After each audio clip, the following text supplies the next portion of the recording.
Hello and welcome to Sideline Scoop. Today's episode is sponsored by Veritas Realty.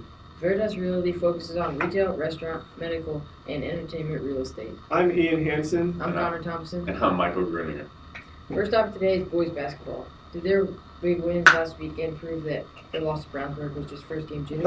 I think so. They beat Tech in double overtime, showing that they can really finish games, and I think that says a lot for the team going forward. And then they followed that by beating Richmond. So yeah, I mean, with a younger team, I think that proves really well for them.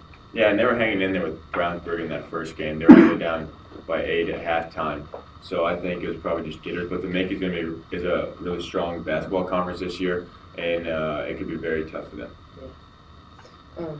Do you think that the victory in the Newcastle tournament for the wrestling team gives them confidence for the rest of the season? I think so. It was a big victory for them. They've won it a couple years in a row now, but they're looking like a family right now. They're going out to dinner. They all look all happy together. They have this bond that's hard to break. Yeah, and I think chemistry will, helps any team. Yeah, they won the Newcastle duels. They've also beat Warren and Pike, and I mean the seniors are looking strong and they're really leading the team. So I think that says a lot early, winning a tournament.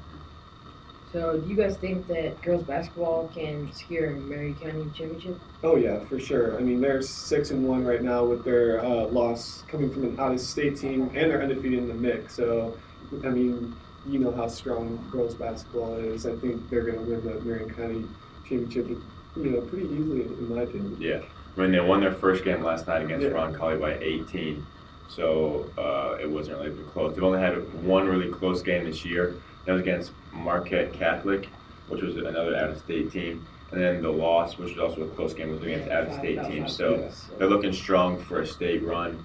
I think they could probably do it after they win county. So college football playoff selection Sunday was just this past week. What do you guys think of the committee selections?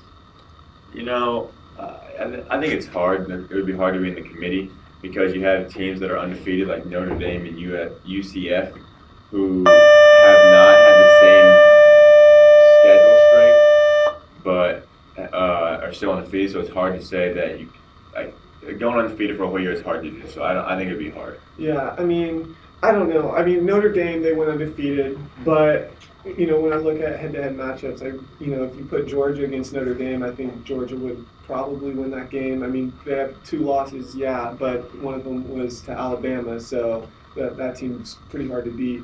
So, I agree with it for the most part, but, we'll just have to see how Notre Dame matches up with Clemson and see if, it's the competition, really. Yeah, I think Alabama will definitely make the championship. I don't really think Oklahoma has a chance, honestly.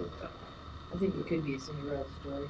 I can't see that. I think if anything would be a Cinderella story, would be Notre Dame. They have the lowest odds out of all 4 teams, statistically wise. Well, thank you again, Veritas Realty, for sponsoring today's episode, and make sure to tune in next week for more news.